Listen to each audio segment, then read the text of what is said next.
Selamat pagi, Shalom. Kalau kita perhatikan Raja Daud, dia mengatakan apa yang dialaminya kepada Tuhan, tapi dia selalu akhiri dengan kemenangan dari doa-doanya. Contoh dalam Mazmur pasal 4 ayat 6 dikatakan begini, banyak orang berkata siapa yang akan memperlihatkan yang baik kepada kita. Artinya Raja Daud itu dikata-katain, wah gak ada lagi yang baik dalam dirinya. Sebentar lagi juga dia hancur. Kadang-kadang bukan orang lain yang ngomong itu tentang diri kita. Kita pun kadang-kadang ngomong, waktu kita sakit mungkin sebentar lagi akan mati. Atau masalah keuangan kita juga berpikir, wah ini kayaknya hancur kali ini. Kalau orang lain yang ngomong, kita masih tenang. Tapi kalau diri kita pun sudah ngomong, kita akan hancur. Memang itu sangat menakutkan. Tapi Raja Daud belajar, walaupun banyak orang mengatakan tidak ada yang baik dalam dirinya, dia akan hancur. Dia katakan apa? Biarlah cahaya wajahmu menyinari kami ya Tuhan. Biarlah kemuliaan Tuhan itu nyata.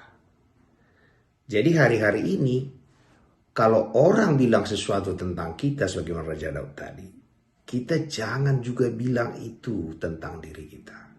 Kita biarkan Tuhan kemuliaannya nyata dalam diri kita.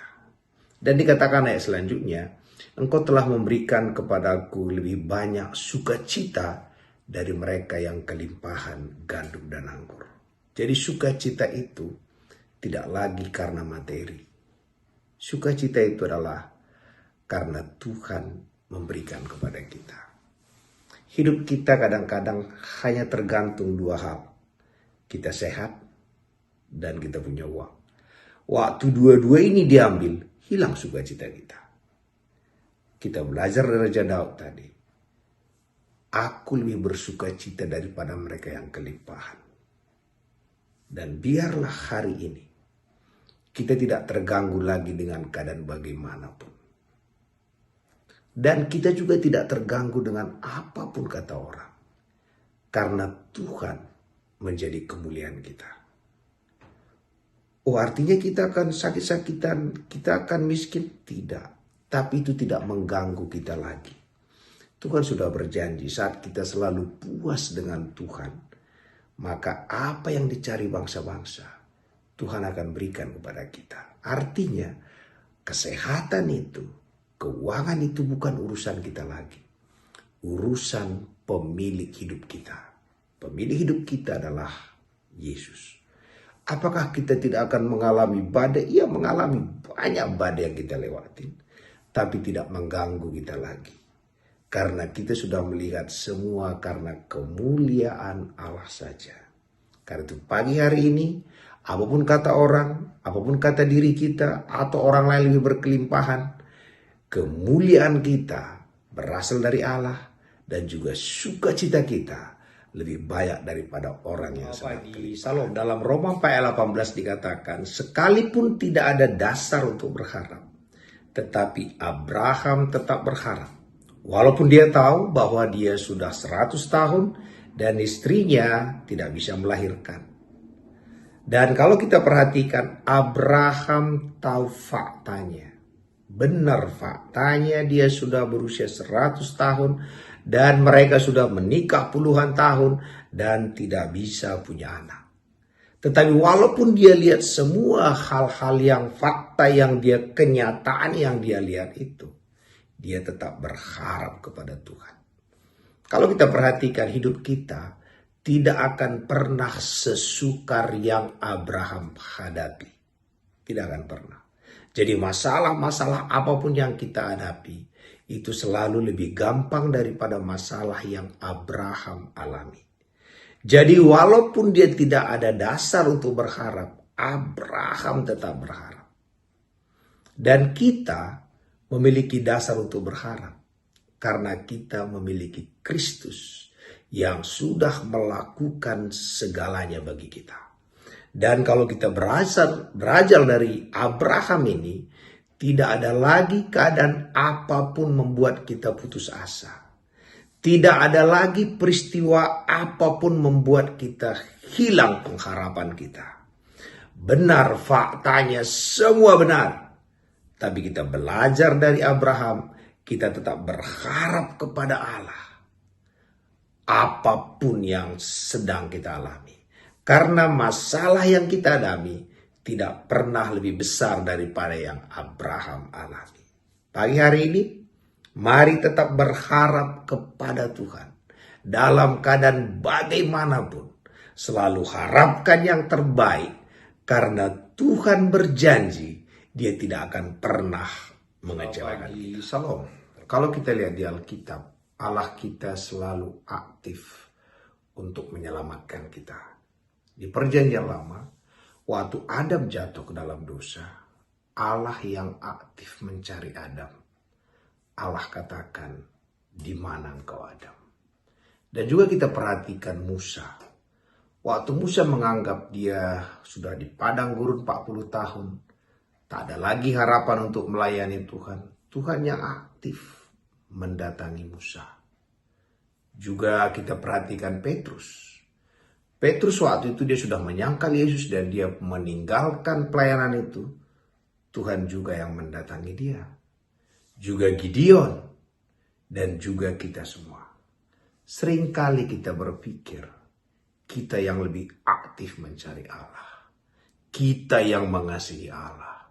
Sebenarnya Alkitab jelas mengatakan bukan kita yang mengasihi Allah, tapi Allah lah yang mengasihi kita. Sehingga dalam buku Yohanes 10 ayat 10 dikatakan, "Aku datang memberi hidup dalam segala kelimpahan." Tuhan yang mendatangi kita. Dan itu sesuai dengan dalam buku Ulangan, berkat ini akan datang kepadamu. Kenapa saya sampaikan ini? Sering setiap kali kita bangun, kita mencoba mencari Allah. Allah ada bersama dengan kita. Yang perlu kita lakukan adalah menikmati Allah. Bagaimana cara menikmati Allah? Bersyukur buat setiap hal baik yang kita alami. Bahkan bersyukur buat semua keadaan yang kita alami. Beberapa yang lalu saya ketemu dengan orang yang sudah berusia 60-an tahun. Dia bilang berkat yang terbesar adalah waktu saya bangun pagi-pagi, mata saya masih terbuka. Saudara yang mendengarkan ini dan melihat ini, pasti mata saudara masih terbuka. Karena itu bersyukurlah. Jadi cara menikmati dan menerima anugerah yang Allah berikan adalah dengan bersyukur buat setiap hal dalam kehidupan kita. Bahkan bersyukur buat masalah kita. Bersyukur buat masa depan kita. Waktu kita bersyukur itulah kita mengatakan ada Tuhan yang selalu datang memberkati kita, melimpahi kita dengan segala kebutuhan kita.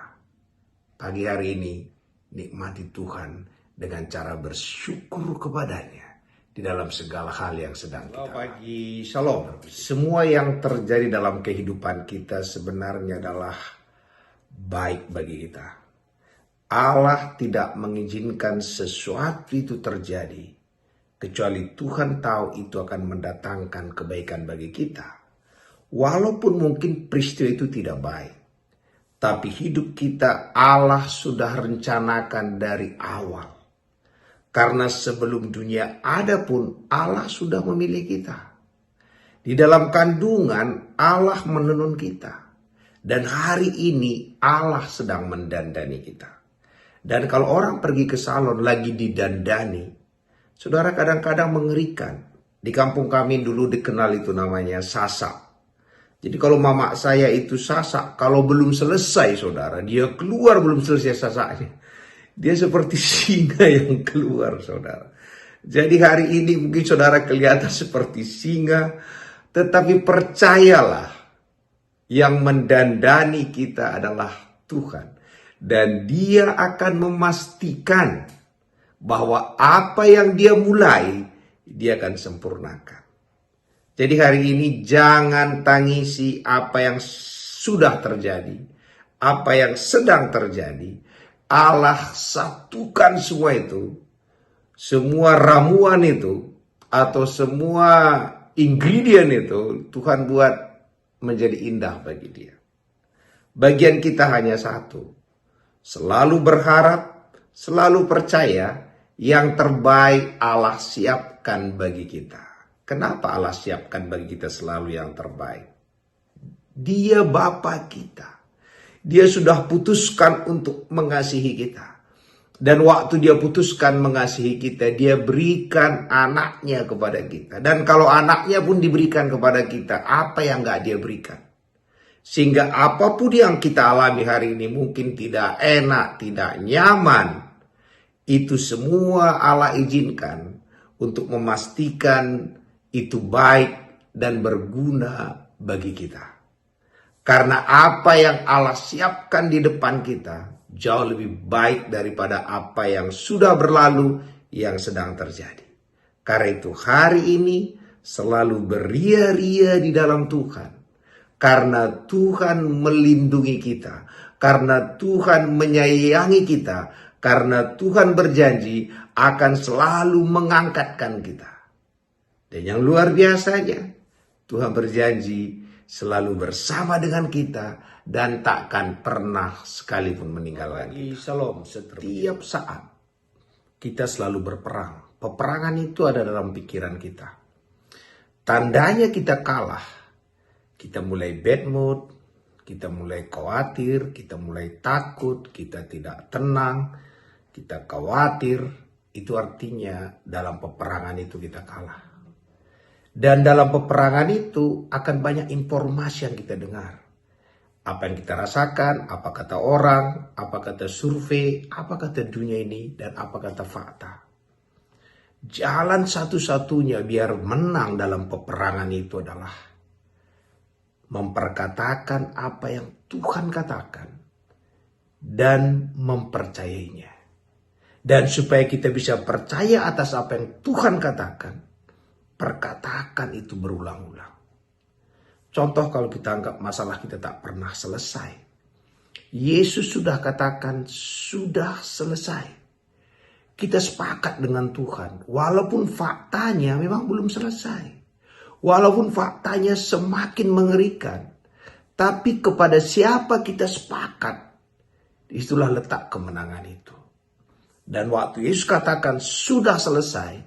Kita sepakat dengan dia sudah selesai. Walaupun jiwa kita tidak setuju.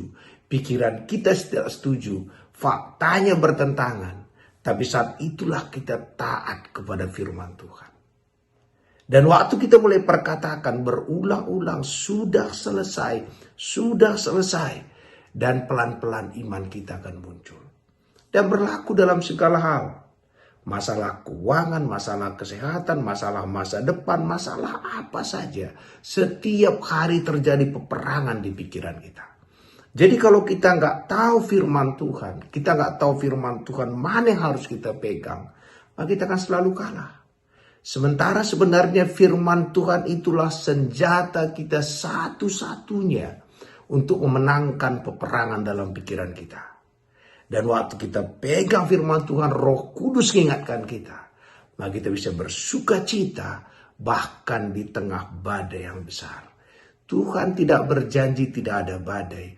Yang Tuhan janjikan, dia menyertai kita dalam setiap badai itu. Dan kalau kita selalu menang dalam pemikiran kita, karena kita sepakat dengan Tuhan, maka tidak ada badai yang gak bisa kita lewati. Karena itu, mari selalu hafalkan apa kata Tuhan tentang diri saudara, apa kata Tuhan tentang keadaan sekitar kita. Tuhan katakan apa? Pencobaan yang kamu alami biasa-biasa saja. Dan juga Tuhan katakan apa? Engkau sanggup melakukan segala perkara bersama dengan Kristus. Dan dikatakan dalam segala hal kita lebih daripada pemenang. Pegang firman Tuhan dalam peperangan kita. Saya lagi di bandara nih, menuju London. Sebenarnya sukacita kita yang terbesar itu adalah Matius 28. Yang Tuhan katakan, aku akan menyertai engkau senantiasa sampai kesudahan zaman. Kata senantiasa itu adalah tidak ada syaratnya.